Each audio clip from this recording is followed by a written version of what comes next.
Good afternoon, and welcome to the latest lecture of the World War II Discussion Forum Winter and Spring Series. I'm Greg McNiff, the founder and executive director of the group. Before I introduce this afternoon's speaker, I want to briefly cover the usual housekeeping items. First, our speaker has graciously agreed to take questions after his prepared remarks. You have two ways to ask a question. You can either use the Q&A box at the bottom of your screen, and I will read out your question to our speaker, or if you prefer to ask your question directly, please use the raise hand feature at the bottom of your screen and I will call on you to unmute your line. Regardless of the method you choose, please be respectful of our speaker and the audience when asking your questions. Sometimes the queue really fills up, and I have no doubt that'll be the case today. And it would be nice to get to everyone, but we do have limited time. And with that, we'll go to about 2 p.m. or so New York time. So this entire event will take about an hour. Second, donations are always appreciated but not expected. Please note there's a donate tab at the top of the website. Third, we have a YouTube channel. Please see the icon at the top of the website to access it. As a reminder, this talk will be recorded for that channel, and it's always interesting to see the number of views we get. I think we've got a decent secondary audience. And then fourth and finally, you can send any feedback to the website at wwiidf.org. Now to this afternoon's speaker. John McManus is the author of September Hope, The American Side of a Bridge Too Far, as well as several other books, including the one he's going to speak about today. He earned a PhD in American and Military History from the University of Tennessee, where he served as assistant director of the Center for the Study of War and Society and was a Normandy scholar. As a leading authority on the Normandy invasion, he holds a Cantigny First Division Museum Fellowship. He is currently a full professor of U.S. military history at Missouri University of Science and Technology, where he teaches a variety of courses, including one on World War II and another on the modern American combat experience. He also serves as the official historian for the United States Army 7th Infantry Regiment. And I think really importantly, he's got a wonderful book coming out that I will defer to him to talk about, but I think a lot of people will find it interesting. However, today he's going to talk about his book, The Dead and Those About to Die, D-Day, the Big Red One at Omaha Beach, which covers the 1st Division at Omaha Beach. Not surprising, the reviews are top shelf. Paul Kennedy, no introduction needed here, writes, at first I thought I would draw the reader's attention to the simply magnificent narrative of one of the most famous and gripping events of modern military history, the 19 hours epic of the 1st Division's landing, purgatory, and near exhausted triumph at Omaha Beach. Then I thought I would draw the attention of my professional fellow historians to the outstanding set of notes and oral histories, so neatly tucked away at the end. Superb scholarship, but worn so lightly. But finally, I had to choose its ending, the chapter called Meaning, on the thoughts, emotion, and later lives of this remarkable group of warriors. I close this book with the deepest respect. And then Walter Bornemann, also probably no introduction needed here, writes, with painstaking research, military historian John C. McManus delves behind the broader canvas of Omaha Beach to capture the courage, grit, and sacrifice of the 1st Division's D-Day landing. This is as real as it gets without having been there. I'm thrilled to have John back. This is his encore appearance for us, and I certainly won't be his last. And with that, I will turn it over to him. Hey, Greg, thanks so much for that wonderful introduction. Really appreciate that. Thanks for the invitation, for setting all this up, and thanks to everyone else out there as part of the discussion forum for making time in your day to actually subject yourself to listening to me. But what's more important, of course, is the story of Omaha Beach and the Big Red One. So how did I come at this? I mean, where did the story come from? Of course, obviously, Omaha Beach is an iconic battle in American history, right up there, I would argue, with Gettysburg or Antietam, Yorktown, Argonne Forest. I mean, you name it. Obviously, it's a biggie, and many or most Americans have heard of it. And in my case, of course, as Greg had mentioned in the introduction, I was once a Normandy scholar, which was an amazing opportunity I had when I was a graduate student at the University of Tennessee to actually immerse in Normandy for part of the summer and really explore the battle areas and I learned a lot, of course. And for me, of course, I've been very absorbed by the Normandy story, but specifically Omaha Beach, and really have for most of my life. Reading about it as a kid, and exploring it on that level. Then, of course, eventually traveling to Normandy and Omaha Beach as a young tourist fresh out of undergrad, when in a way, the opportunity to actually visit the battlefield made it sort of real to me, because as Americans, we can't just pop over to Omaha Beach every day, it's quite a trip. So that really kind of fired me up to explore more. And then, as I mentioned, as a Normandy scholar, the ability to really, kind of go hardcore and learn a lot more later on as a battlefield historian, and of course, eventually as an author. And the thing that really occurred to me as I studied Omaha Beach over many, many years is how much there was still to know, amazingly enough, and specifically about the experience of the First Infantry Division at Omaha Beach. Of course, we sent two divisions ashore that day, the 29th and the 1st, and it was amazing to me how much historical attention had been tended to focus on the 29th and also the Rangers on the western side of Omaha Beach, and how relatively little on the Big Red One or First Infantry Division. And this really, the tone had been set with the initial combat historians, who really did kind of focus primarily on the western side of Omaha Beach. So I felt maybe there was more to explore and more to know, and we could find out some new ideas about Omaha Beach by exploring the Big Red One. So that's where this whole book and idea comes from. Um, Oops, trying to advance my screen here. Um, Bear with me. You know what? I'm gonna go ahead and stop and share and reshare, because for some reason it's not responding.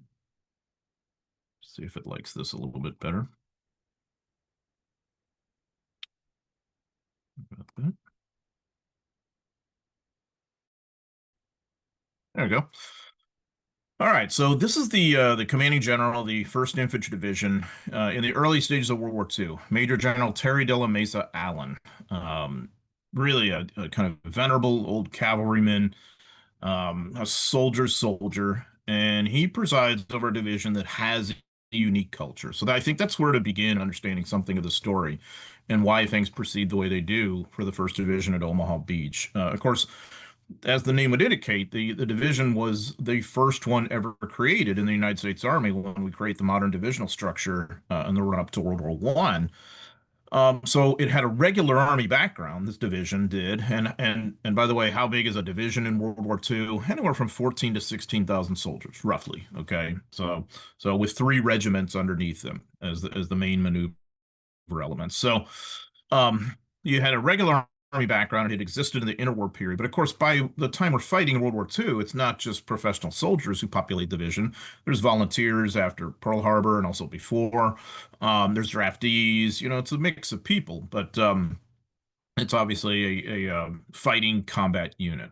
So the Big Red One had seen a lot of action in the Mediterranean, the invasion of North Africa, and also the invasion of Sicily. And Allen had led them really just, borderline brilliantly through those campaigns. He was very well liked.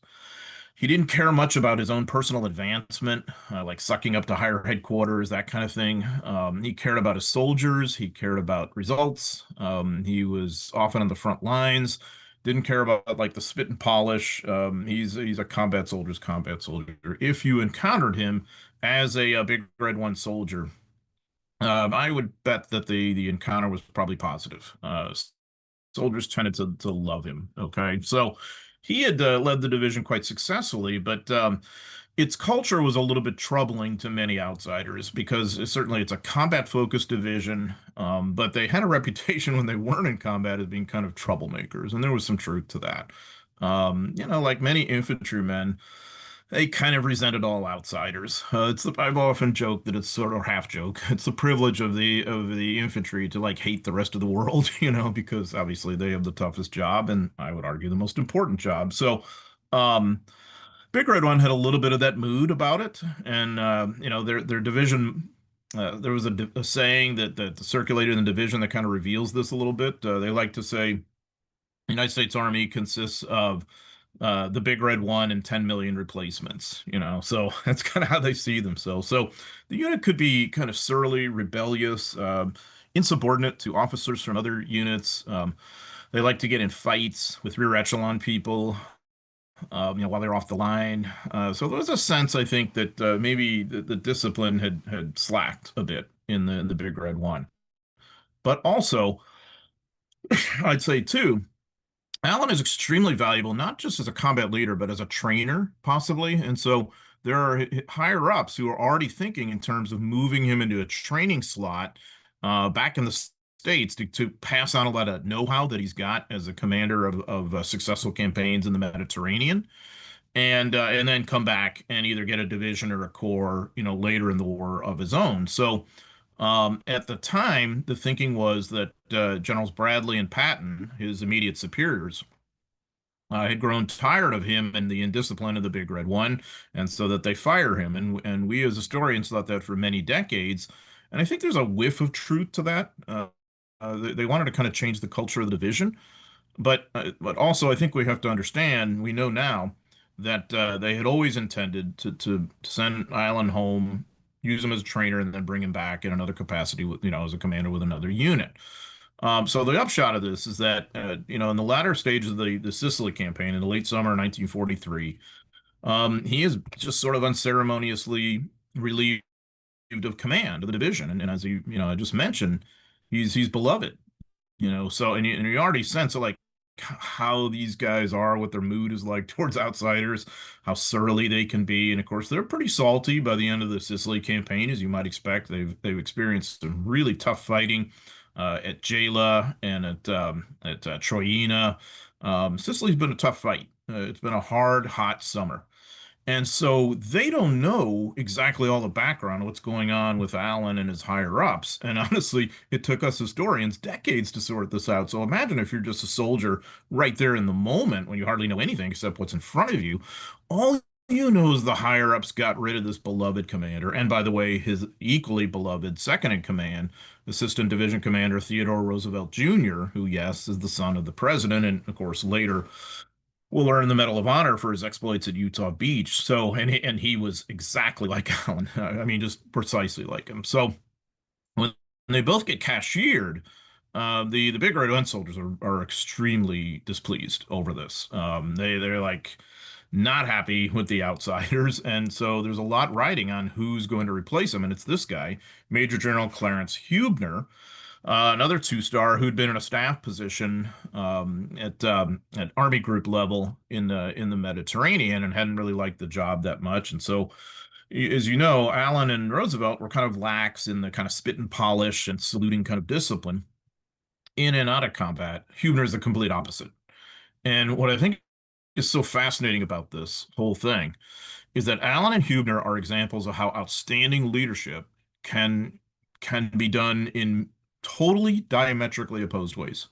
Allen as the kind of the relaxed, earthy guy, not too worried about all the crossing the T's and dotting the I's kind of thing. Hubner, much more of a stickler for like military discipline, going by the book, enforcing that discipline and all that kind of thing. Because when he comes in, he's a bit of a martinet. They never undercut each other, by the way. They both work closely with each other. They have a very good relationship in this transition. We wouldn't have known that as private soldiers. We just know this new guy has come in, and all of a sudden, we got to straighten up our uniforms. We've got to salute our officers. And of course, for many combat soldiers, infantrymen, they had realized by the time you don't salute your officers in combat because it gives away that they're officers and the enemy shoots at them. So that seemed to be just amateurish and the rear echelon stuff and he's there's more physical conditioning. There's more of the, again, like the barrack style spit and polish discipline. And believe me, these grizzled combat soldiers really resent it. They know nothing about Hubner, nothing about his background, and revealingly, he doesn't tell them anything. He just comes in at this as this kind of hardcore martinet. But there's also a kind of a tangible endpoint to some of his kind of hardcore discipline. He had examined the division's personnel files, and he had discovered that a significant number of the infantrymen hadn't even qualified on their rifles. And so he becomes a kind of stickler for weapons qualification, for learning various, being proficient on various weapons, especially a rifle. Obviously, this is very, very important in combat. It had been important to Allen too, but remember, he's just constantly leading these guys in combat. He couldn't worry about weapons quals during that, you know. So Hubner has a little bit more of that luxury. But again, to the soldiers, it seems like they've gone back to garrison, and this seems to be disrespectful. Hubner's background that he didn't tell them about is actually incredibly impressive. He was raised on a Kansas wheat farm, educated in like the proverbial one-room schoolhouse. He is quite good in school, and he graduates and becomes a teacher and a coach. But he was kind of looking for more beyond just like the local small town life. So before World War I in 1916, he joins the army. He rockets up the ranks through all the NCO ranks, is commissioned from the ranks, and then during World War One, rises to the rank of lieutenant colonel and regimental commander. And he's badly wounded, and he's incredibly courageous, and he gets the Distinguished Service Cross. And guess which division he served in? You guessed it, the Big Red One. So he doesn't tell anybody this when he comes to the unit at the end of the summer 1943. They just think of him as this desk guy, stateside Johnny, as they called him back then. And they think, he's just sort of unreasonable. So as he later puts it to his chief of staff, Stanhope Mason, who later became a general too, he said, Stan, you can start by being an SOB and then become a good guy, but you can never start by being a good guy and then become an SOB. So he was willing to hang on the fact that the troops might hate him because he wanted to bring about a level of proficiency that he felt had to be done. Of course, he's got a big mission ahead of him, which is going to be the Normandy invasion. And so here again, we have a point of resentment because a lot of these guys felt that they had done enough in the Mediterranean. They had earned the right to go home and train other people or whatever. Uh, so they board ships in the Mediterranean and they're sailing west past Gibraltar. And a lot of them are hoping, soldiers, soldier rumors, all this stuff, are hoping they'll go all the way on to the U.S. Well, the ships turn north. And you all know what that means. You're going to England. And if you're going to England, it probably means you're going to be part of the invasion of Europe somewhere. And a lot of these guys really resented that. Very, very angry about it. So when they get to England, Huebner then has quite a job on his hands in the early months of 1944, fall of 43 and early 44, to train them up for the Normandy invasion. And of course, Bradley becomes the overall American land commander as commander of First Army.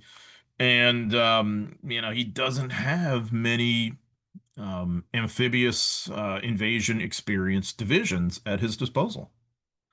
So he's like, all right, I've got basically two choices, the first and the ninth. And because the third division, which I would argue is the peer of the Big Red One at every level and doesn't have all the drama too, by the way, is still in the Mediterranean and will be, the rest of the war in Italy and South France, so on and so forth. Um, so Bradley's like, okay, I have to have one for Omaha Beach because we just simply need that experience. The ninth isn't quite ready for combat. It had seen a heavy action in the Mediterranean as well.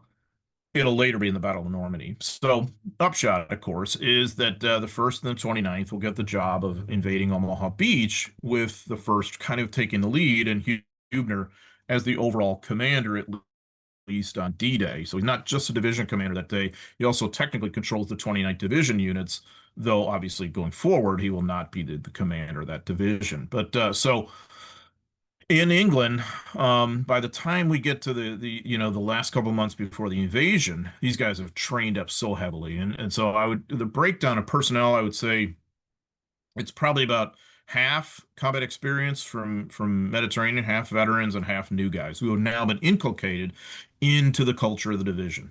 And Huebner has trained them to a fever pitch. All sorts of amphibious rehearsals to the point where the soldiers joke that they almost felt like they joined the Navy rather than the Army. And sometimes they don't know if it's an exercise of the real invasion, believe it or not. They're doing all sorts of weapons training. It's an incredibly intense training cycle. And Hubner is right there with his guys at every step of the way. He has a passion for marksmanship, and so he's an expert marksman. He knows every weapon, he knows all the tactics. He's right out there with physical conditioning. There's one day where they're doing anti-tank exercises, and they were taught to, like, if they're in a foxhole, to let the tank roll over them and then rise up and fire after it did so. And Hubner does that alongside everybody else. And there was a private who witnessed this and kind of sidles up to one of Hubner's officers, and he says, "You know, the old man really knows his stuff." Sort of grudging kind of praise because many of these guys had come to hate him. Well, they're trained to the point, of course, where they know the jobs of people above them because there's going to be casualties and people alongside them. And so, you know, when they're sort of cross-pollinated to figure out how they're going to load aboard landing craft, ships, and all that great stuff, there's a choreography to this that I just wanted to mention very briefly. When you see pictures of the of troops aboard landing craft going in at Omaha Beach and elsewhere, but Omaha Beach specifically, it's not just random where you're standing on the boat. Everything is planned beforehand. So you'd have, like the lead rifleman up front, and you may notice a lot of times in the pictures there's a guy up front who has a vertical hash mark on the back of his helmet. That's the commanding officer, and he's expected to lead. The guy in the back has a horizontal hash mark. That's the ranking NCO. He's the push man, literally. You're going to have to deal with him if you want to hunker down and try and cower in the boat and not invade. So you've got your mortar teams, you've got your machine gun teams, you've got bazooka teams, demolitions people, riflemen, all this kind of stuff is where you are on the boat, and then you're trained as to where you're supposed to go and what you're supposed to do when you get off the boat. Okay, so this is what they're looking at. The First Division side of Omaha Beach, that's the eastern part of the beach. This is what they're going to be assaulting. And so this map shows you the main German defenses on that part of Omaha Beach. Omaha Beach is about 4.5 miles in length. It's a crescent shape, so it's very daunting because you can have bracketing fire from either side. A lot of high ground brooding over the low ground, of course. And it's all about the draws. There are no natural roads off Omaha Beach, so there's these ravines or gullies, they've been created over who knows how long by erosion and water and wind. And that's going to be your exit point, and then the high ground over that. The Germans know this, so they've situated their strongest fortifications called resistance nets or Widerstandsnetz, WN, like you see there. And so they're designed to defend those draws and bottle the Americans up on Omaha Beach so that they can't get through the draws and build roads and get vehicles off and all that great stuff. So you can see from the extreme east, WN60 over here, 61 here, which is one of only two 88s at Omaha Beach. WN62 is the most formidable resistance nest in all of Omaha Beach, has the most potent weapons, and then of course 64 and 65 over here. So those are six major strong points that the Big Red will have to face. There's the equivalent of about 4 company of Germans, mostly from the 352nd Infantry Division, a few from the 716th. And so that's basically, I would estimate, about 500 soldiers, roughly. So fortunately, not a ton of manpower. That's an understrength battalion. But you've got a couple of anti-tank guns here, 75 millimeter guns here. You've got here WN60. You have at least one of those guns. And of course, you've got what are called Tobruk's. These are concrete, sort of open circles that you can put a mortar in or a machine gun team, and they've got tunnels underneath, and so there's some protection there. So all sorts of machine gun posts, and the dead spots in between the WNs are protected by machine gun teams, but especially mines. Tons, loads of mines, and then you're looking there at the water line. The German obstacle belt famously is there too, and it's building up by the day in the spring of 1944. So there's three major sectors in the Big Red one side, as you see there: Fox Red, Fox Green, and Easy Red. Easy Red is the largest part of Omaha Beach in terms of all the sectors. The big one has the slight majority of the frontage at Omaha Beach. I would argue that the most formidable weapons you're going to face, we do not necessarily see denoted here. 24 105 millimeter guns placed inland with their forward observer at WN62 so that he can call down all sorts of pre-sighted fire all along that beach. Every inch of that beach is pre-sighted, to borrow Tom Hanks's famous line from Saving Private Ryan. It is so accurate.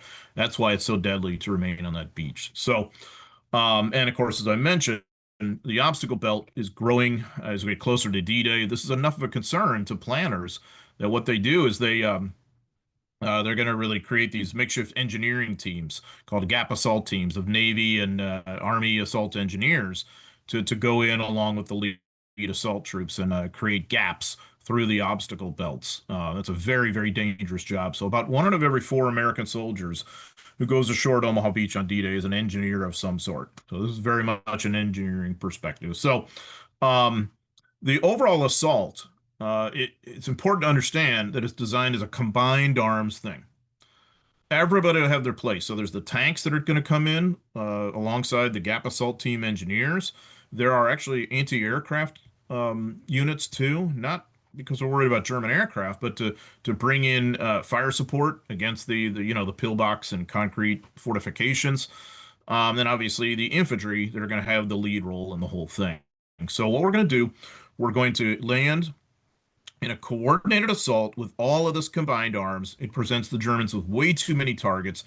Each part of the combined arms is doing their thing and what they do. The tanks giving you fire support, anti-aircraft people, the engineers blowing holes through the gaps that gives us maneuver room, the infantry going forward, assaulting and taking ground.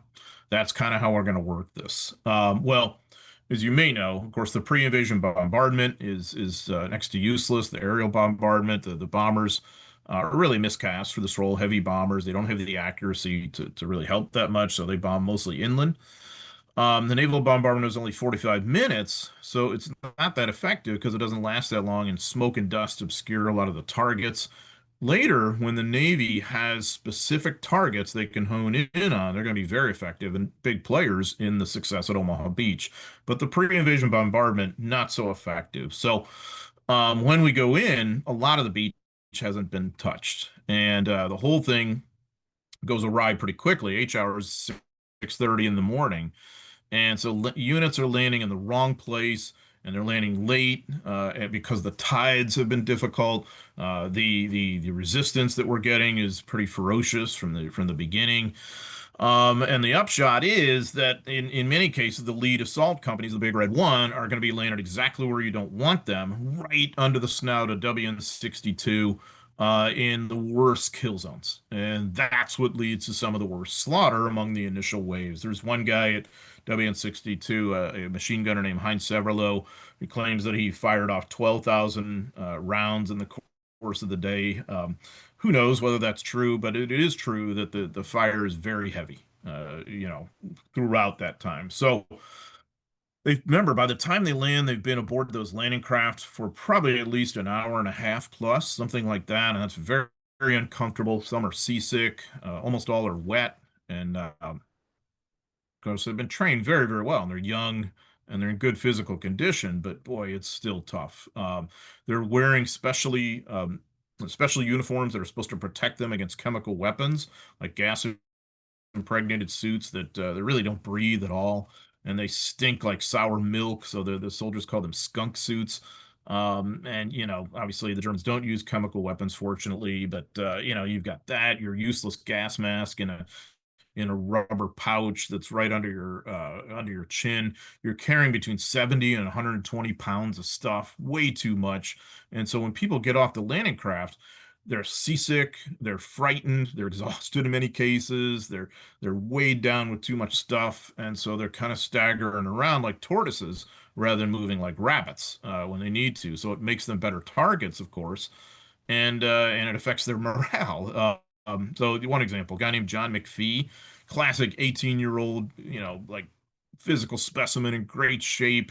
Here he is as a young rifleman going ashore at Omaha Beach, but he's so seasick that, as he later put it, I didn't care if Adolf Hitler himself was waiting for me. So this is one of the reasons why this is such a kill zone. We go in at low tide for the reason that they want to be able to identify the mines and obstacles.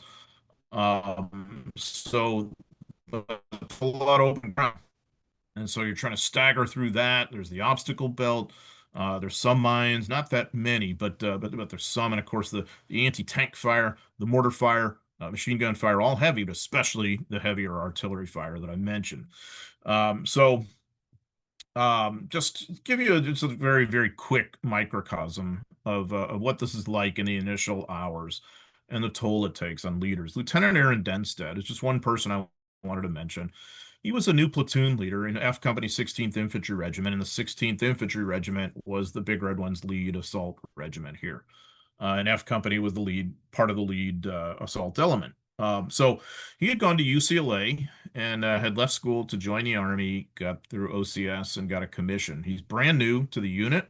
So, like a new officer leading a unit that with some experienced guys, not always the easiest thing, but he really became pretty popular because he had a great deal of humility. And he basically told his sergeants, you know what, you guys know what you're doing. I'll lay low.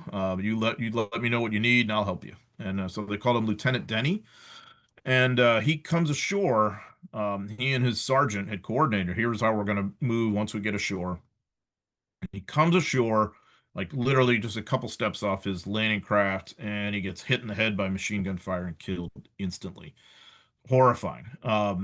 After the war, his heartbroken mother wrote to Army historians urging them to tell his story and that of the Big Red One.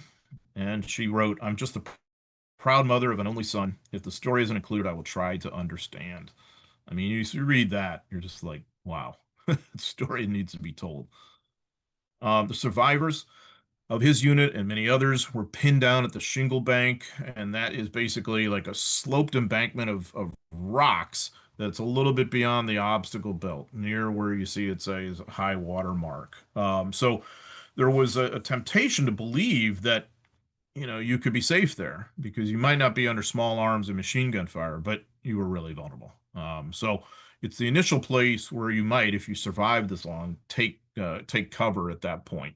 Um, so you have um, medics moving around at the waterline trying to save lives. In this case, they're moving the wounded closer to the enemy because in most cases they can't evacuate them. New landing craft are coming in, disgorging troops, but they have to leave immediately to go get more troops and stuff. This is a view from WN60, so the eastern side of Omaha Beach, and you can see the curvature and you can see the expanse of the beach. It gives you some sense of this, but remember, this is with all the foliage there. Most of that is not there. On D-Day, the Germans had cut it down for fields of fire, of course. And I would venture to say, of course, the parking lot is not there either. The Germans are very inconsiderate in terms of giving us parking spaces. So, but it does give you a sense of what it could look like from the eastern side there. This is what you would look at if you're right smack in the middle of Easy Red, and that's a part of the remnants of the shingle bank that I just mentioned moments ago.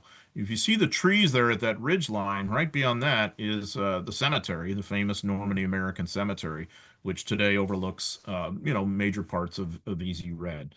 So there's a lot of guys lying there taking cover at the shingle bank. Beyond those bushes and shrubs, you can imagine all the dips and swales and gullies and the high ground. Some of it's flooded, like for anti-tank traps. So landing almost exactly in this spot is one of the most consequential boat teams on Omaha Beach on D-Day. And this is if, by the way, this is if you landed at Easy Red and you looked east towards WN60. Notice the cliff sides there. That's what brackets that east side of Omaha Beach. And if you're a German atop WN60, that's where you live in that world. So you can just see how you could sweep down fire at the expanse of this beach. This is almost low tide too, just to give you a sense of this. Okay, so the second guy from right here is Lieutenant John Spaulding. Spaulding is also a new leader on D-Day, though he's not young. He's, I think, 29 or 30. I believe it was his birthday. He had been a sports writer in civilian life, came from Owensboro, Kentucky.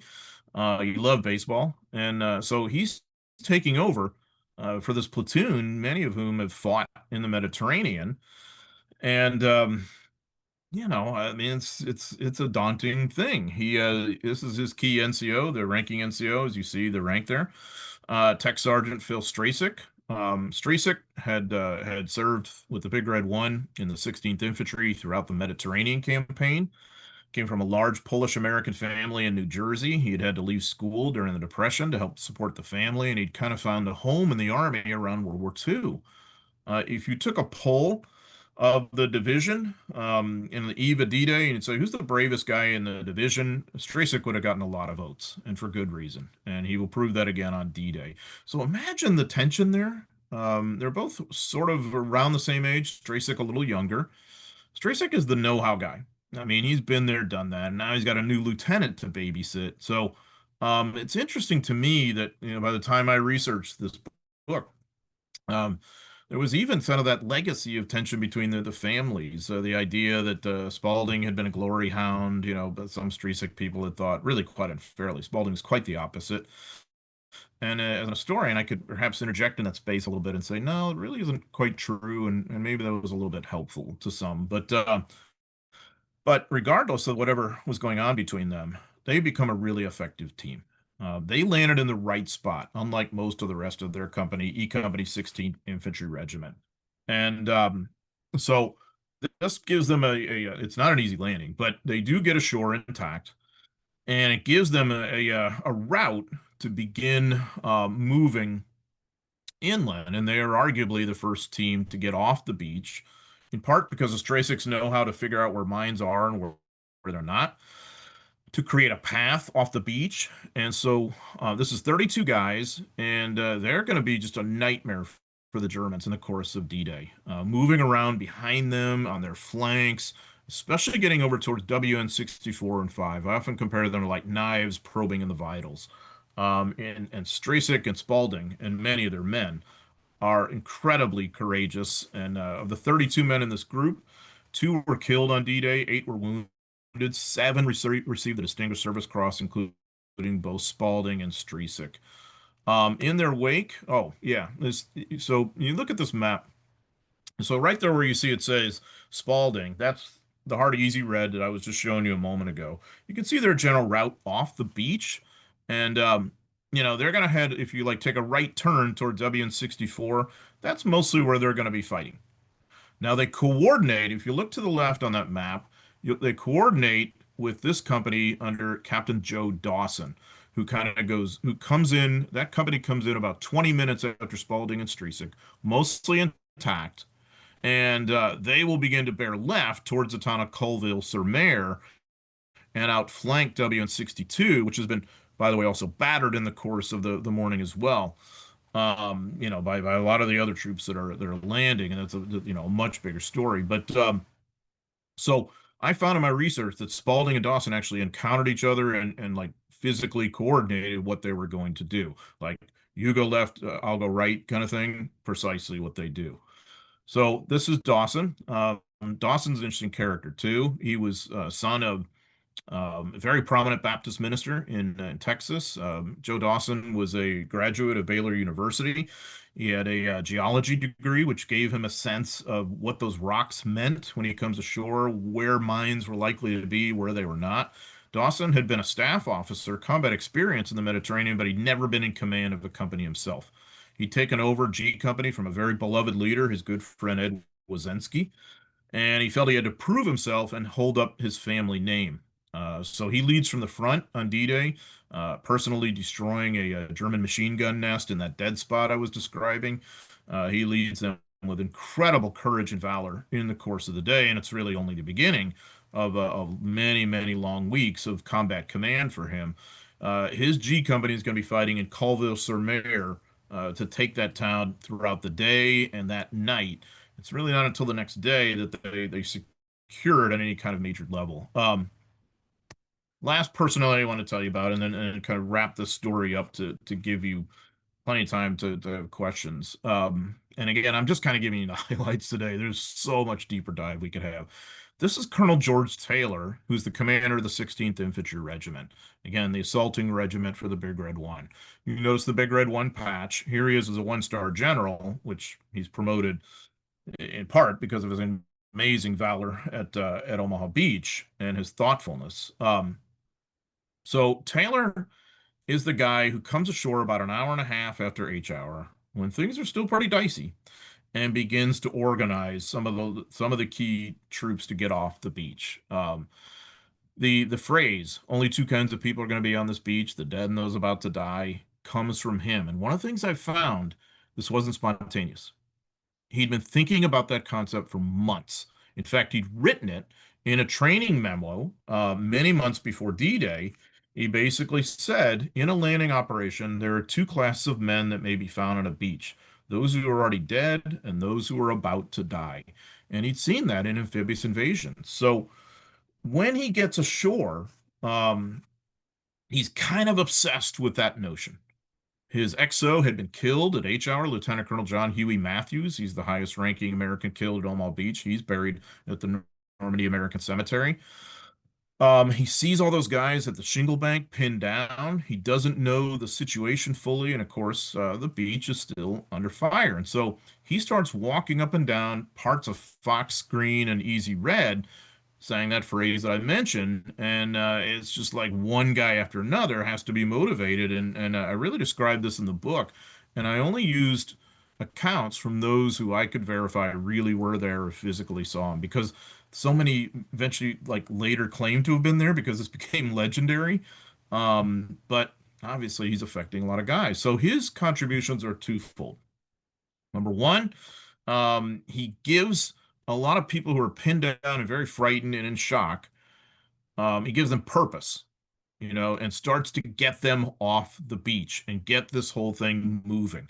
When you're an American on Omaha Beach, pinned down at the shingle bank, you're a target. When you get moving like Taylor wants you to do, you become a hunter.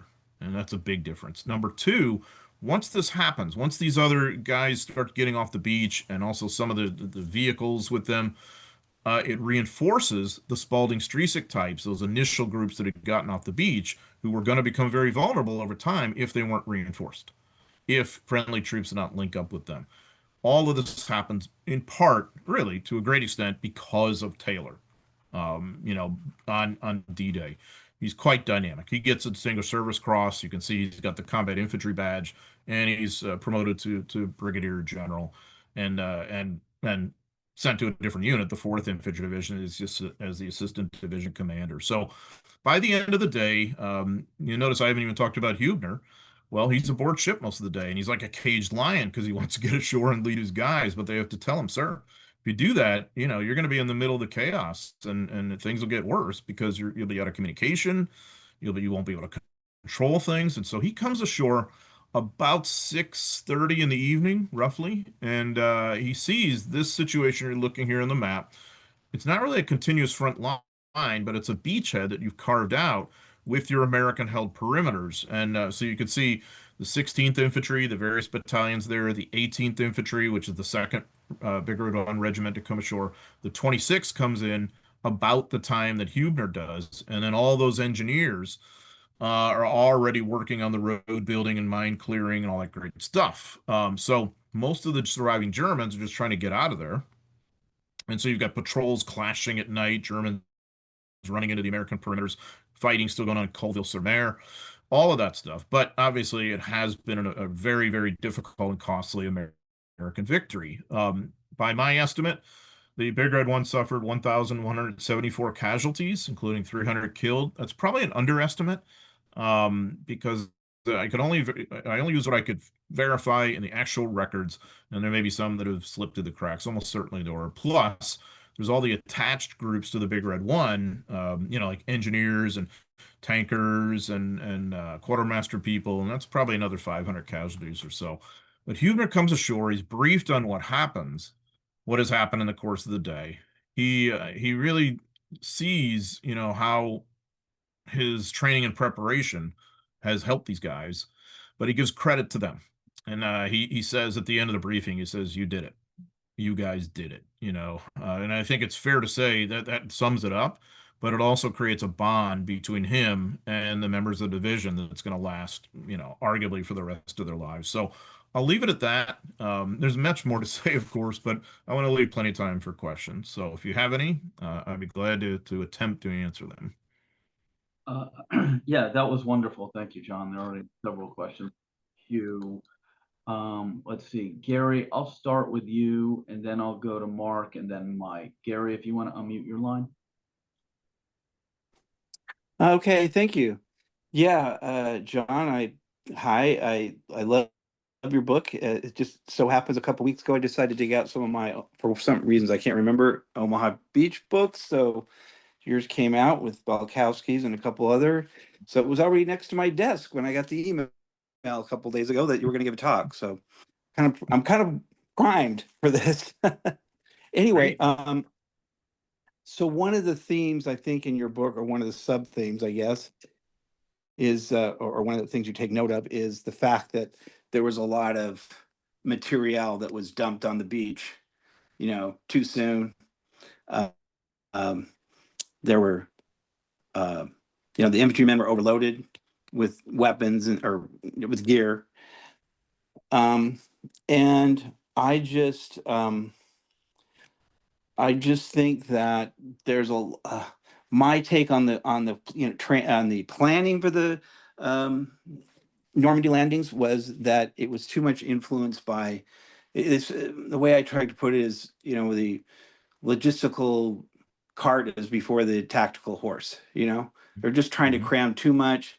I think it influences even tactically where they're going to land in certain areas. They're determined to land right in front of the strongest defenses. I think maybe it applies more to the 29th Division's area where there's like Company A of the 116th. They're supposed to land right in front of this a draw, but that's also because they want to get up the draw as quickly as possible, get all the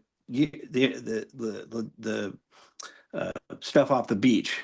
But of course, from a tactical standpoint, that's where they're the strongest, and that's and they obviously suffer horrendous casualties as a result. So I just want you to comment on that, and also one of the other books that I like about with respect to Omaha Beach, with Adrian Lewis's book, which he I think says that Hubner, Hall, Coda, and Giroux all wanted to do a nighttime landing. So I don't know if that's correct. What your take is on that? So just give me your critical aspects of the tactical planning of Omaha. Yeah, sure. So I'll break it down into two different questions, I guess. I agree 100% that the planners were thinking a lot more like logisticians and not like assault commanders. And so what that means is there's just a lot of stuff that's landed at Omaha Beach in the course of the day that really isn't useful and is in fact worse than useless in a way, because now like a lot of the trucks and some of the other material we don't necessarily immediately need becomes the targets and overcrowds the beach, and this is a real problem. Like I often make the point, artillery is really ancillary to D-Day, because the Navy is your artillery on D-Day if you're using it correctly, and eventually there will be some incredible use of the destroyers who make a major difference at Omaha Beach. I mean, I didn't go into that much in my presentation, but I mean, we could do a whole talk on that, on how seminal the contributions of USS Carmick, USS Frankfurt, USS Harding. I mean, you name it. Lots of them are on D-Day. So the artillery becomes just, a nuisance in a way. By my calculations, I think that the on the Big Red 1 artillery in the course of D-Day, I think they fire 7 rounds, something like that. And I think maybe the shipping could have been better used for medical evacuation. That's the point I made. I think for an army that is so good at that and so committed to medical care. I think it's amazing how there's a bit of an oversight there.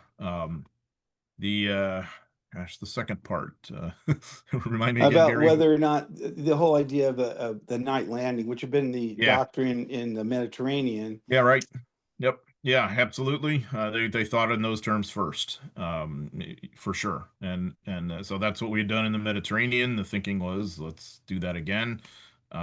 In this case, though, this was kind of a non-starter because of the right tides that they wanted, and a number of other factors. But I also point out too, the Normandy landing was kind of a night landing in terms of the airborne operations, just not the amphibious side. But yeah, the amphibious side, I think they feel they need better vision, better fields of vistas, and the shipping is going to be easier, and all of these other factors. But the tidal conditions, especially, at H hour 6:30 for us, 7:30 for the British and Canadians, is thought of as best. Great, thanks. All right, thank you. Mark, if you want to unmute your line and ask your question. Yeah, thank you very much for the presentation. This was interesting, and I'm hoping you can answer a question that I've wondered about a long time about Omaha Beach. And I find it really kind of strange that you have this really experienced, or relatively experienced for the American Army in '44, the First Division, And then you have, on the other part of Omaha, you have the 29th Division, although well-trained, had basically no combat experience. And there's an old adage that I think is goes to Napoleon, but it might be someone else. War is only learned in war. So my question was like, okay, the big red one, yeah, I understand the decision. Why put a division that hasn't gone through combat at such an important battle? I just find Yeah, that. yeah, well, it's an interesting point. There's really no other choices. The among like if you're Omar Bradley in the early months of 1944, you basically have the first and ninth divisions, and the ninth is not in a good condition at that point to go in on D-Day. They feel, and I guess that's debatable probably, but somewhere that we're going ashore, we're going to have to send in new guys because remember there's Utah Beach too, and the fourth division has also not been in combat yet, and they're going to be doing the main assault. The 29th, for a unit that hasn't seen any combat, they have about as much training as you possibly could. And they've been in Britain the longest. So they're pretty well primed. They are, I think, extremely well prepared relative to what they could be. You're never really fully prepared. So I think it's a matter of just Bradley doesn't have a lot of options. Most all of our combat experienced divisions are still in the Mediterranean theater. Ideally, he would have loved to have had the third division, I'm sure, to be part of Omaha Beach alongside the first. He doesn't have that luxury, so he's got to choose the best that he's got, and that does mean new guys. And of course, on the airborne side too, most of the guys going in are new as well. Even in the 82nd Airborne Division, 2/3 of its parachute guys are new. So it was unfortunately just the reality of the situation for Bradley. So if you don't mind a subsequent question, why couldn't Bradley in time pick one of the better divisions that were in the Mediterranean, I guess, from the Italian front, and pull them some months before D-Day and start training them in England? Yeah, I mean, absolutely, it's a very insightful question. It's like the classic example above my pay grade. Well, that's above Bradley's pay grade because that comes up to like that brings us up against like the conceptual Allied grand strategy, like almost like at the Churchill and Roosevelt level. So what's happened is that we've had this compromise between the Americans and the British that we're not necessarily pulling the plug on the Mediterranean ops, which, as you know, are near and dear to British hearts. We're already heavily involved in Italy, and so the idea of pulling out a lot of our combat power from Italy would have been extremely difficult in terms of the Allied coalition, much less the security of the remaining forces in Italy. So, like I mentioned, the 82nd Airborne earlier. I mean, they're deeply affected by this because the 504th Parachute Infantry Regiment stays in Italy and fights at Anzio and fights it to its destruction almost, which is why they're not going to be involved on D-Day.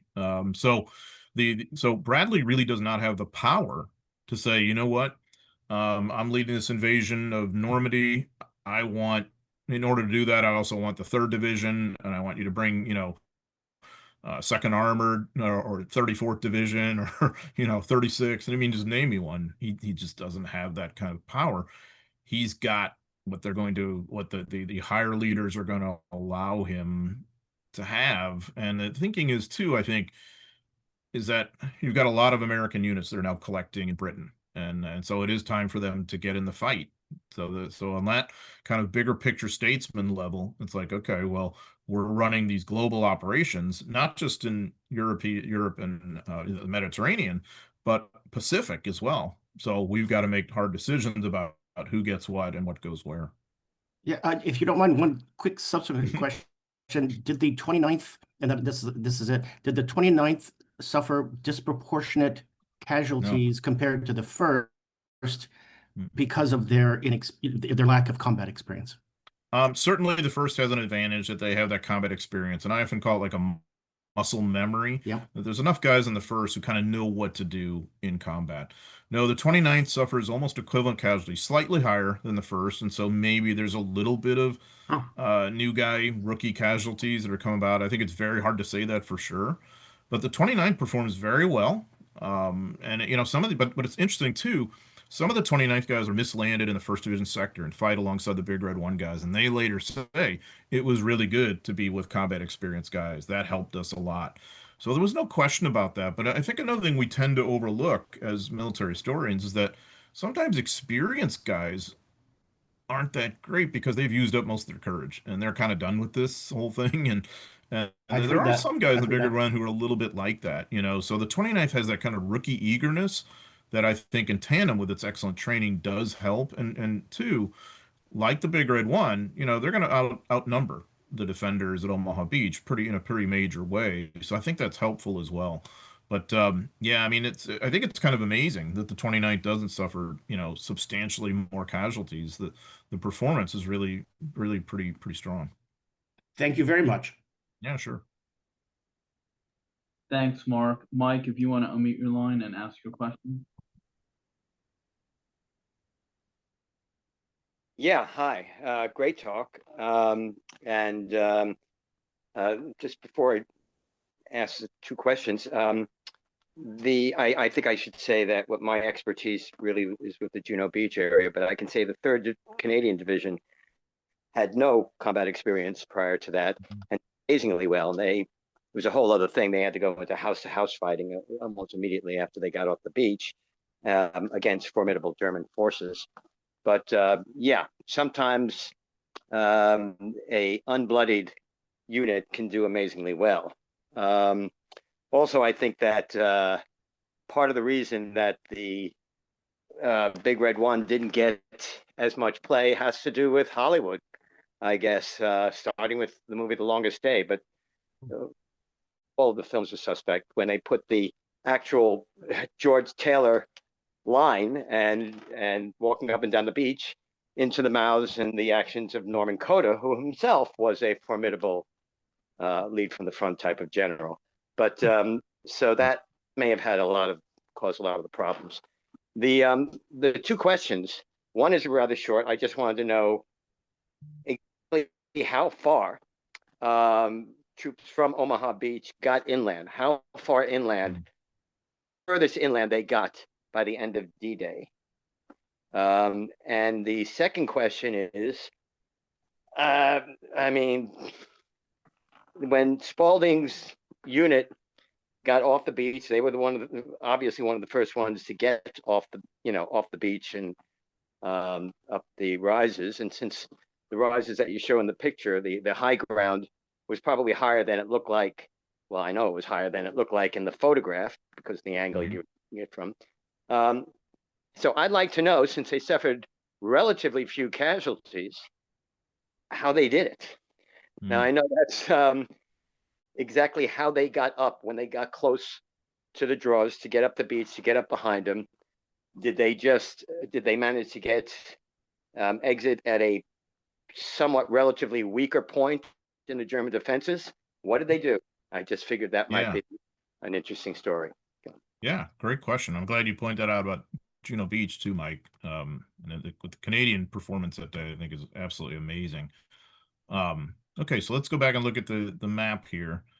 Okay, you can kind of see the scale. The first question, about a mile and a half, has a very rough estimate for you. Not a lot of ground gain, but pretty decent amount given the veracity of the fighting in the morning on D-Day. But so Spaulding and Striesek, and hopefully you can see my cursor, they're laying right smack dab in the middle between WN 62 and 64, right where they're supposed to. So that's right in like the heart of Easy Red. And then if we can kind of go forward, you're looking ahead, you can see within this, there would have been like trails here and there. And the challenge is, are they mined? Where do they lead? All of that kind of thing. So the first thing that happens, just in terms of giving you a little background on their odyssey, their landing is very problematic, mainly because of the water. They're how there's all these sandbars and there's like some deeper parts of the water than others. So they've been affected by that. Streisick like comes close to drowning. A couple of his guys do, and so they're able to get ashore. They lose some of their equipment. They're wet and they're tired, but they're not under that much fire. And so that's the good part. Once they can collect everybody, within that 20-minute period, it's something like that, they can have a cohesive group. So Streisick is going to supervise the blowing a pathway through the barbed wire and the tank trap that I had mentioned with Bangalore torpedoes. Sergeant Kurt Caldwell plays a key role in that. And so now that creates a path. And if I go forward to this other map, you can see where it says Spalding right there in the middle of our map. Okay, so that's roughly where they're going. So I don't know whether any of you have ever had the opportunity to follow the path from like the Normandy American Cemetery down to Easy Red that used to be there in the old days, used to be accessible in the old days. Now they don't let you do that. But that's roughly the pathway that Streisick and Spalding would have taken. So as you see from the arrow, kind of it's a little more winding than the arrow would show you, but straight up in that pathway, because Streisick had figured out where the holes in the minefield would be. And they had also marked some mines that they found. So as they're doing this, then they're encountering those machine gun pits that are represented there. There's a little interesting story about that. In one of them, there was a Polish soldier, ethnic Polish soldier, fighting as a German soldier.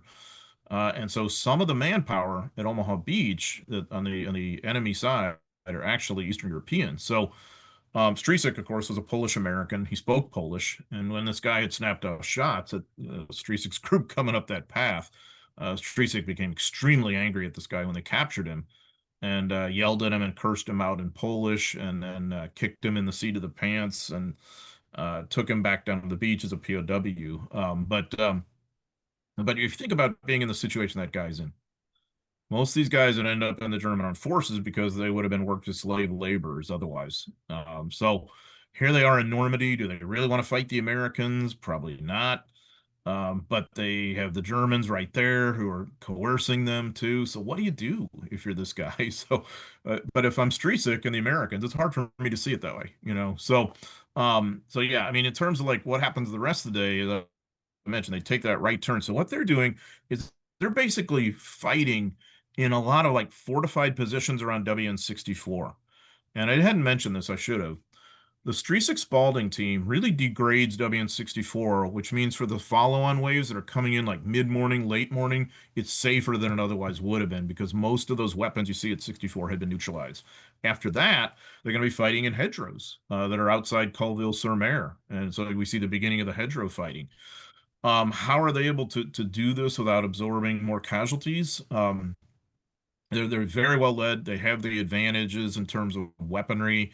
They're very, very well prepared assault troops. But interestingly enough, the way they lose their two KIAs in one case it's kind of a guy kind of going against orders, and another it's just sheer bad luck. So in the first case, it's a guy who decides, you know what, we're out of touch with the rest of E Company. I'm going to go make contact with them. And Spalding was like, no, you're not. And the guy went anyway and got killed. The other case was a guy who is moving through the hedgerows that we're talking about, and it just so happens he comes through and he becomes visible and he's taken out by German fire, killed instantly. So there's a little bit of bad luck there. But I think that in the course of how they're doing the rest of the day, it's absolutely amazing that the problems they caused the Germans relative to the size of this group. Yeah. Thank you. And great talk again. Appreciate Yeah. it. Thanks, Mike. John, how are you for time? Because the queue looks like the runway of the pair in terms of the number. Well, so as long as there's questions, I'd love to answer them. I hope I can answer them. I'll do the best I can, but I appreciate the interest. So yeah, let's dive in. The interest is strong and growing. Mark, okay, I'm sorry, Jim, let's move to you if you want to unmute your line and ask your question. Thanks. Can you guys hear me? Can you hear me? We can hear you. Okay, thank you. Yeah, thank you, John, for the work you've done over the years. I want to ask you a question about the Germans. I've always been fascinated by the map that Vice Admiral Friedrich Ruge put in his book with Rommel and Normandy about what could have happened if Rommel had gotten his way. In other words, behind the 352nd would have been the 3rd Anti-Aircraft Corps, and echeloned around little maybe 5 miles behind that would have been the 12th SS and the Panzer Division. And I wonder what your thoughts are about sort of the back and forth that goes on in German high command that leads to, as I understand it, when I've looked at these careful studies of the 352nd at D-Day, we were very lucky that they were dispersing that division, let alone the possible addition of these extra forces. So what's your thoughts about that whole dilemma and problem from a historical point of view? Yeah, I think that the German command setup, probably works out the best the Allies could have hoped, because it's so dysfunctional, it's so at cross purposes. They had never really worked out between Rommel, Rundstedt, Hitler, all the other principals, exactly what their plan was going to be in terms of how to defend Normandy. So they were kind of trying to be all things to all people. I've been on record as being pretty much against Rommel's concept, and I'll tell you why. So the more combat power he moves closer to the coast, because we all know Rommel really wants everything to be decided on D-Day, because he feels the Allies are going to be most vulnerable when they're in the water. And there's, of course, a great deal of truth to that. Any amphibious invader is most vulnerable when he's in the water, especially if he's got too much stuff on, right? But if you're moving, especially a lot of their best formations, the armor, 12th SS Panzer, Panzerlehr, all these other units, you're moving them closer to the coast. They're coming into the range of naval gunnery then, and that is devastating. The uh, the naval gunnery had been absolutely devastating to German vehicles, to German armor, to German troops at Anzio, at Salerno, at Gela, and Sicily. And this was also going on in the Pacific too. That American naval gunnery was a major factor, in many invasions against the Japanese. So I think it's amazing that Rommel didn't quite grasp that. But the question is how you're going to use them, because they always control the air too. So how can they maneuver? And so that's why I think it was a dilemma. But it's also very revealing to me that who I think is Germany's most adept armored commander in Normandy, a guy named Geir von Schweppenberg.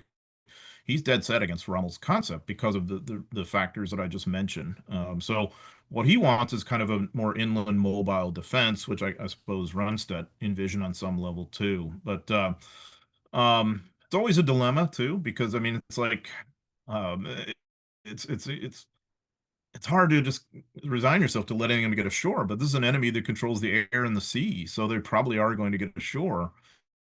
Question is how you stalemate them, bleed them, and what's best for Germany strategically. I tend to think it's that you're never really going to repel the invasion at the waterline, given the aerial and sea situation, but you possibly can, maybe I should say, stalemate them in a land battle where you have the best terrain to do so, such as the hedgerow country. So that's just kind of my take. Yeah, the 352nd, I want to mention that too.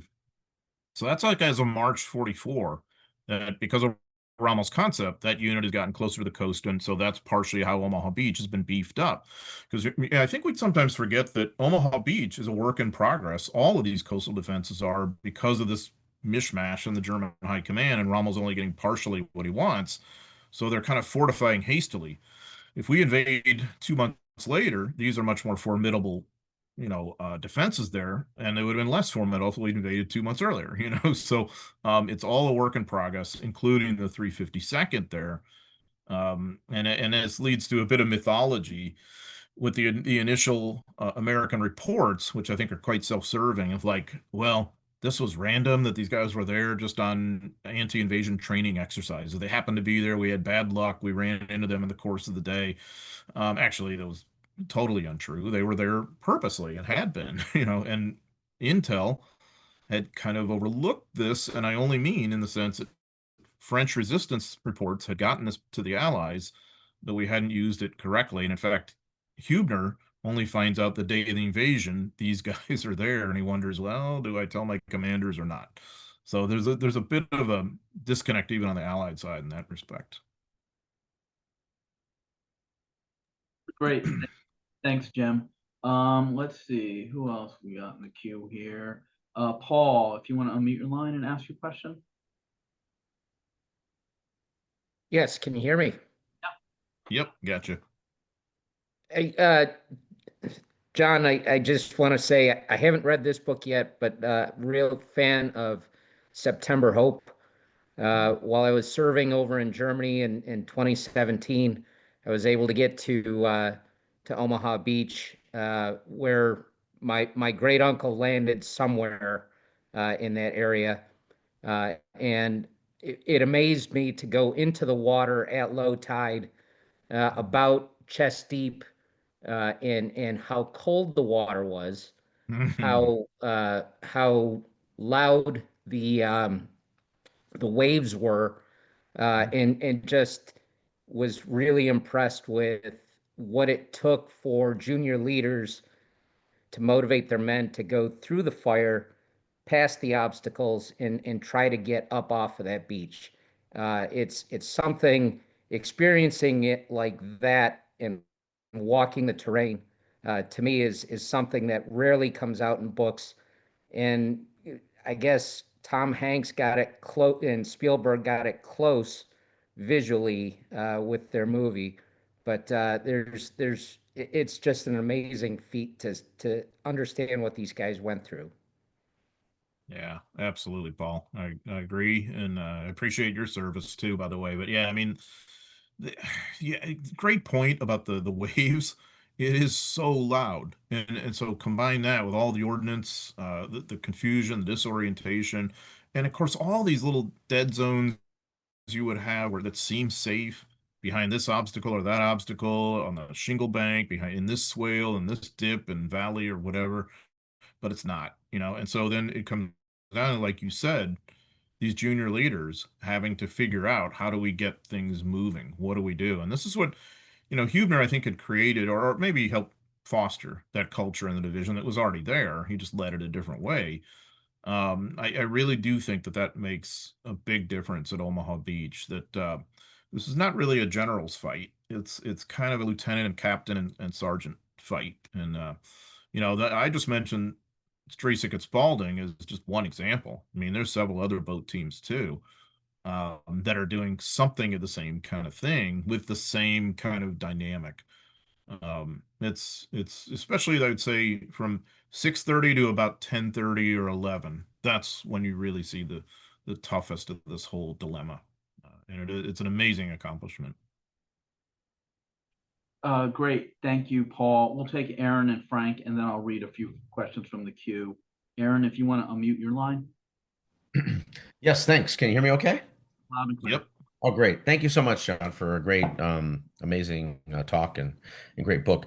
To follow on to your points you were making about this being a fight down at the sergeant, lieutenant, captain level, at the at the squad, section, platoon, and company level.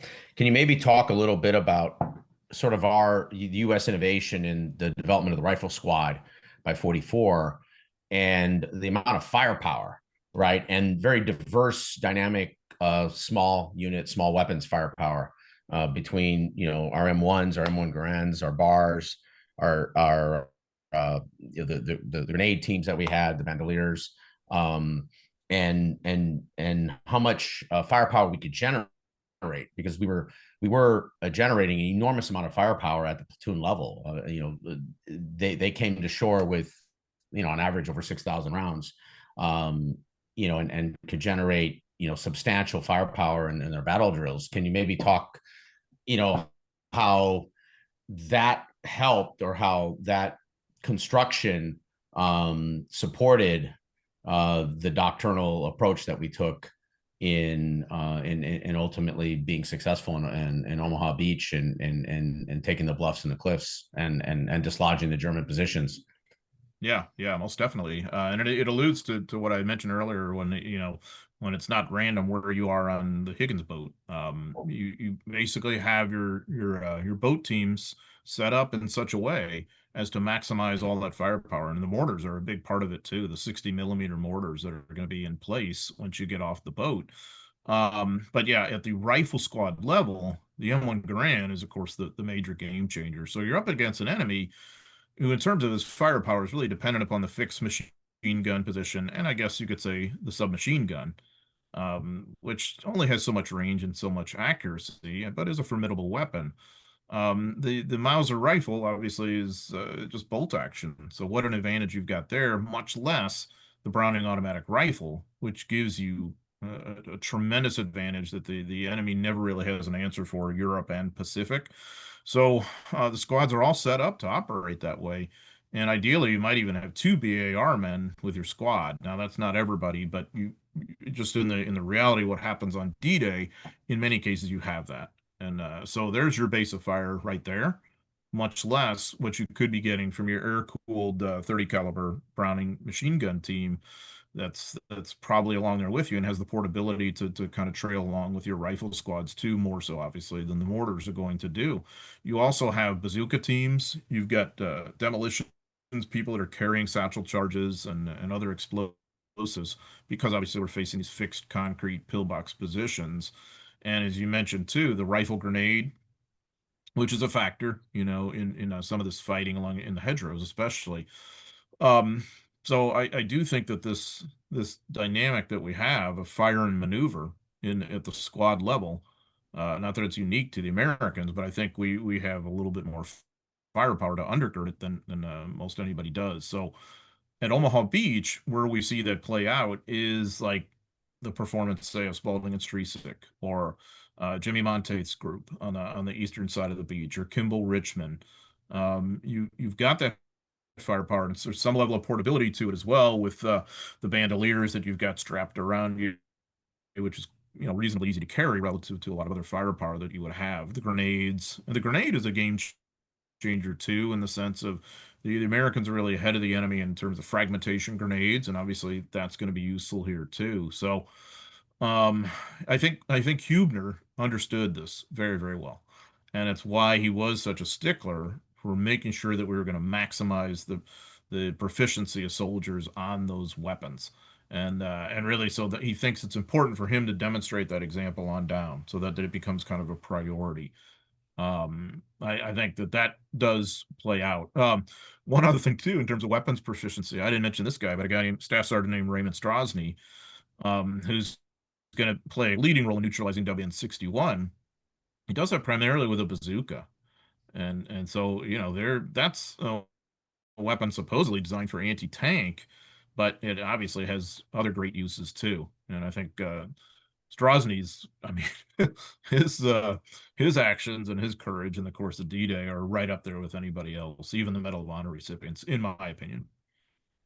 And you bring up a great point about even the squads having a second BAR, because now you can in essence split your squad into separate uh, heavy attacking fire teams. Basically you create almost a heavy weapons squad at that point that gives you just incredible reinforcing fire.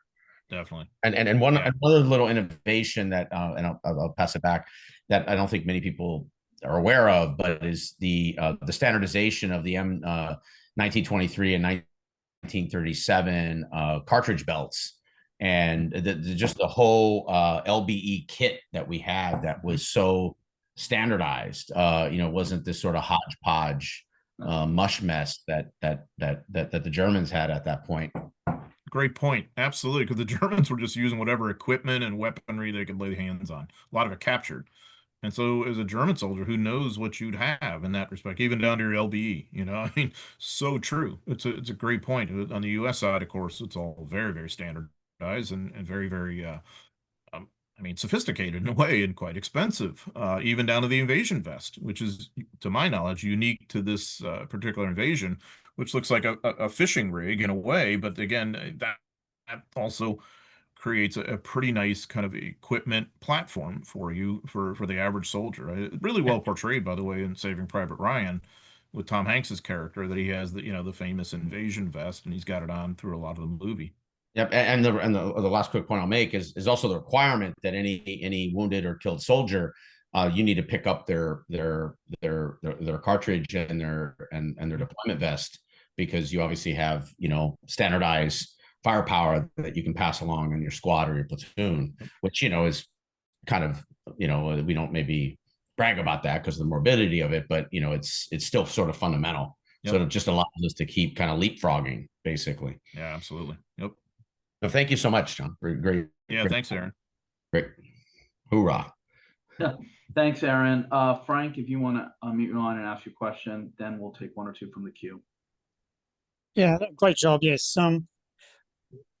The film Big Red One with Sam Fuller, who was apparently in the Big Red One, you see Lee Marvin, and this goes back to the commentary about season versus green. You've got this disturbing thing where Lee Marvin is putting the green troops in first in his squad. Now, obviously, he's a compilation character.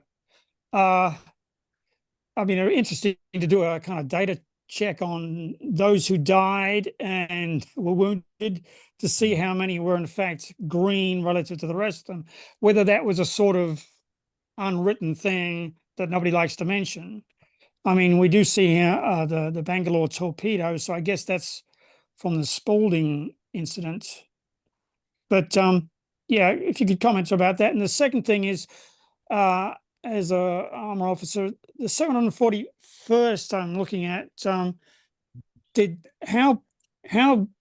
how bad was it when it comes to armor in actually making things a little bit better for the landing? Yeah, great questions. Yeah, the idea of replacements and whether they are just sort of thrown to the maw. So the Big Red One, we've all seen that movie, I'm sure, and been entertained by it. And Sam Fuller was part of the Big Red One. You're right. And so he's a really interesting resource, interesting guy. But he's also he's a filmmaker, so he's making whatever kind of Hollywoodized point he wants to make, which in that movie seems to be that four guys somehow, and five, I guess, have survived the whole war and are the core of the Big Red One. And in reality, when you look at the casualty numbers for a unit like the Big Red One, there's almost no way you're surviving as a rifleman from North Africa through to Germany. It doesn't mean everybody's dead, but you're becoming a casualty and you're probably evacuated. And so there probably is some truth to replacements, being more prone to casualties, perhaps from rookie mistakes, or perhaps incomplete training, not for the Big Red One, but elsewhere in the war.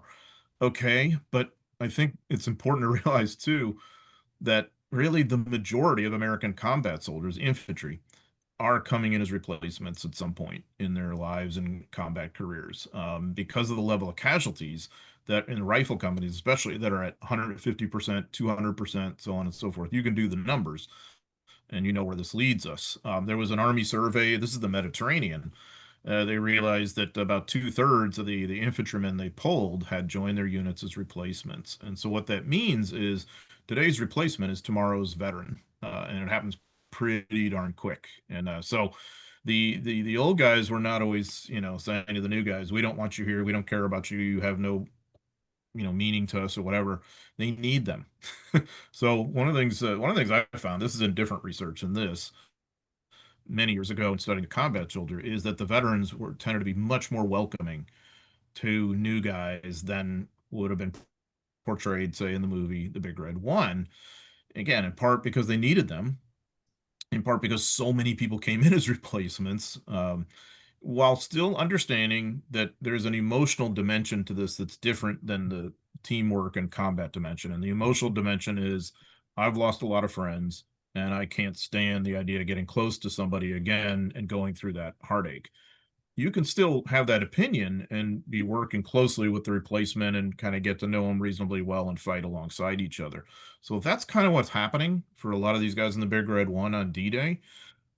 Is something of that dynamic. That Bangalore relay team in the movie, I don't know where they got that. I'm not aware of any kind of setup exactly like that.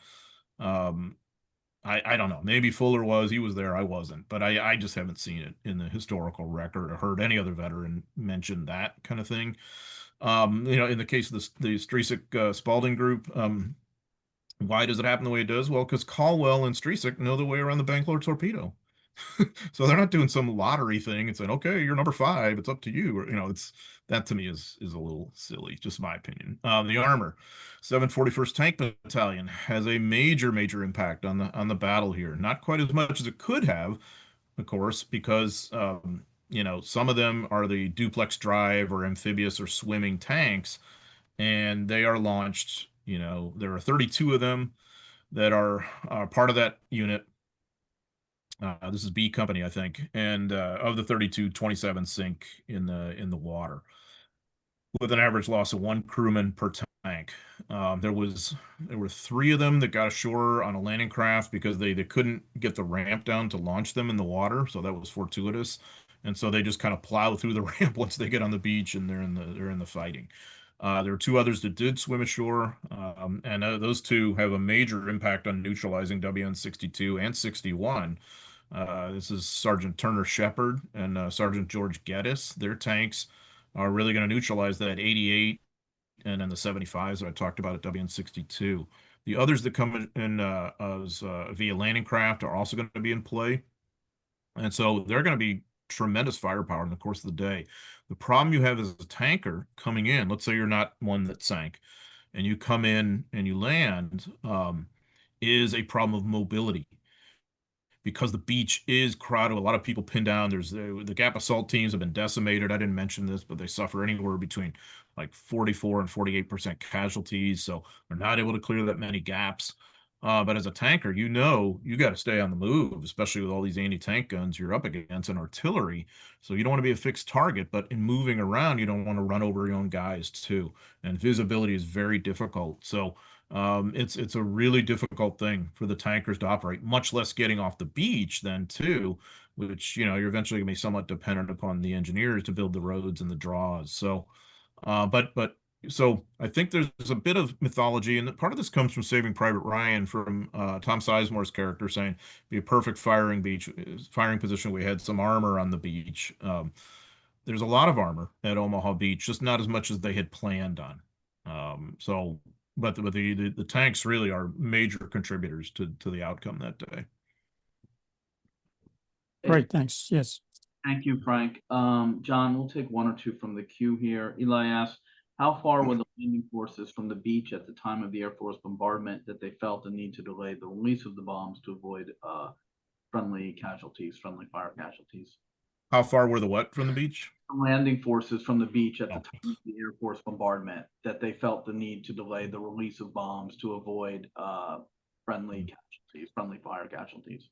Yeah, I mean, they're only a few miles from the beach, so they're aboard ship at that point, most of them. Some, I think, and maybe in landing craft, but so just a few miles. But that's really close. And so I think the thing to remember about the whole use of the heavy bombers, which sounds like a good idea on paper, is that they are so ill-suited for this mission. It's such a a kind of an inappropriate ask. And what I mean by that is that, these 4-engine bombers are lucky to get these are dumb bombs, they're just dropping on their targets. It's not guided in any way. They're lucky to get their bombs within half a mile of their targets, something like that. So you're asking them to bomb a very thin crust of fortifications, after all. Maybe, I mean, you're looking at the map here. I mean, what's our scale on these fortifications? It couldn't be any more than a half a mile to a mile. You're asking them to do that through heavy cloud cover, because remember, we had that bad storm that had come in prior to D-Day, and with also, a friendly fleet right underneath, and the possibility of friendly troops somewhere nearby too, to bomb within that half a mile to a mile window with a friendly fleet and troops right underneath them. It's, they do the best they can, but they're just miscast for this role. And so many of the bombardiers don't want to take any chance of dropping on their own ships and people, of course, and the visibility is like near nil. So they're going to wait a little bit, and they're going to build in some caution, and that means most of the bombs drop inland, really with not much effect at all. In tandem with the naval bombardment, which also is not particularly effective, I found on the Big Red 1 side of Omaha Beach, the bombardment in tandem slightly wounded 2 German soldiers, and it put out of action over in WN62 like a flame throwing position. So it wasn't pleasant for the Germans, the bombardment, especially the naval, but it's not particularly effective, unfortunately. Mm. Okay, I want to leave a few minutes for you to talk about your next project. And I should have mentioned in my opening, in addition to September Hope, you're also the author of The Dead and Those About to Die, Island Infernos, Fire and Fortitude, which won the Gilder Lehrman Prize for Military History. But what I think this audience would really appreciate is you could briefly spend a minute talking about your next project. Yeah, I'd be glad to. So I am actually working on a full biography of General Matthew Ridgway, who, you're all World War II historians like me. You recognize him as the commander of the 82nd Airborne Division in the war, and also the 18th Airborne Corps once he's promoted beyond that.